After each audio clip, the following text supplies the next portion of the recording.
చాలామంది ఇప్పుడు మీరు చూస్తున్నారు. మీరు ఒక సిద్ధాంతం కోసం లోపలికి వెళ్లారు, పని చేశారు, బయటకొచ్చారు. ఇంట్లో అమ్మా, నాన్న మీద మమకారంతో. అవును.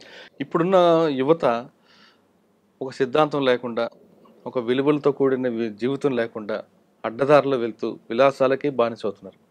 అటువంటి వాళ్ళని చూసినప్పుడు ఏమనిపిస్తుంటది? వాళ్ళకిచ్చే మెసేజ్ ఏంటి? అంటే ఇదంతా కూడా ఏంటంటే రాజ్యము కావచ్చు, పాలక వర్గాలు కావచ్చు, పెట్టుబడిదారు వ్యవస్థ, సామ్రాజ్యవాద మూలంగా ఇంటర్నెట్, జూదము మీరు అంటున్న ఇవన్నీ వాస్తవాలే. యువత చెడు మార్గం వైపు పోతున్నది.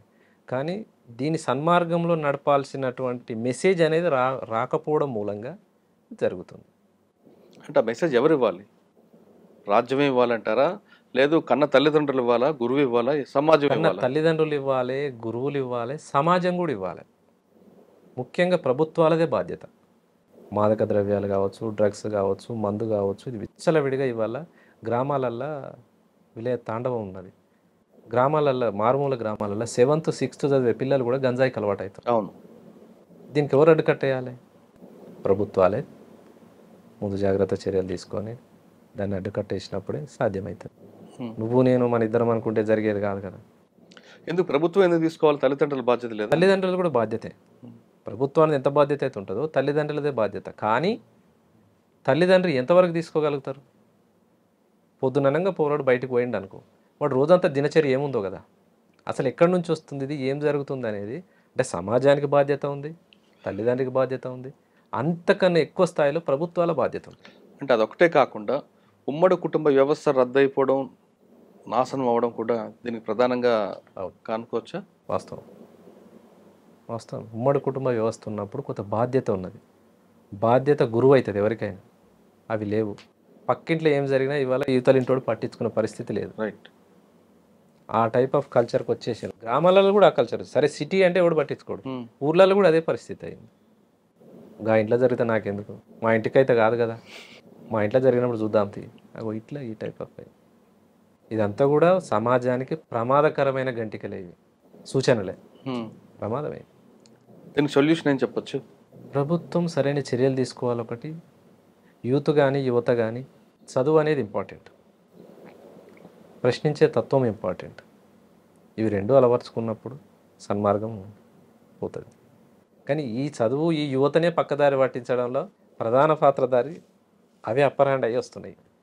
కానీ దీనికి ఆపోజిట్ వచ్చే మెసేజ్ అనేది విప్లవ పార్టీలు కావచ్చు, లేదా కమ్యూనిస్ట్ పార్టీలు కావచ్చు, సమాజపరంగా శాస్త్రీయంగా ఆలోచించే మేధావి సెక్షన్ కావచ్చు, ఈ లైన్ అనేది తగ్గింది రావడం.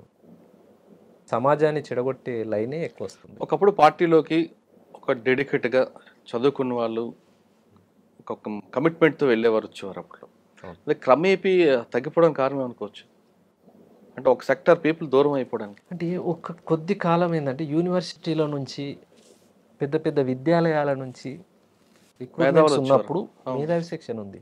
అంటే తర్వాత గ్రామాల నుంచి, తండాల నుంచి, చెంచుపెంటాల నుంచి వచ్చిన రిక్రూట్మెంట్ మంచిది కాదని కూడా చెప్పలేము. యూనివర్సిటీల కంటే వచ్చిన వాళ్ళ కంటే కూడా కమిట్మెంట్గా పనిచేసిన వాళ్ళు చెంచుపెంటాల నుంచి వచ్చిన వాళ్ళు ఉన్నారు. అంతే కదా. అంతే. గ్రామాల నుంచి వచ్చిన వాళ్ళు కూడా అంతకన్నా ఎక్కువగా పనిచేసారు, అంతకన్నా ఎక్కువ మూమెంట్ తీసుకున్నారు. అయితే నిర్బంధం మూలంగా ఏమైందంటే పార్టీ సెట్ బ్యాక్ కావడం, నగరాలలో సెట్ బ్యాక్ అయ్యి గ్రామాలలో నుంచి రిక్రూట్మెంట్ అనేది వచ్చింది. అట్లా కొంత విద్యావంతులు తగ్గిర్రు పార్టీలు అనేది వాస్తవమే. కానీ గ్రామీణ ప్రాంతాల్లో కుల సంఘాలు ఎక్కువ అవ్వడం వల్ల పార్టీ వైపు ఆదరణ తగ్గిందనేది కూడా వార్తుంది. కొంతమేర, పూర్తిగా అదని చెప్పలేము, కొంతమేర ఈ కుల సంఘాలు కూడా కొంత పార్టీని నష్టం చేసినాయి. ఉమ్మడి కుటుంబ వ్యవస్థ పూర్తిగా రద్దవడమే ఇప్పుడున్న యువత చెడు మార్గనే ప్రధాన కారణం అంటున్నారు సుభాష్.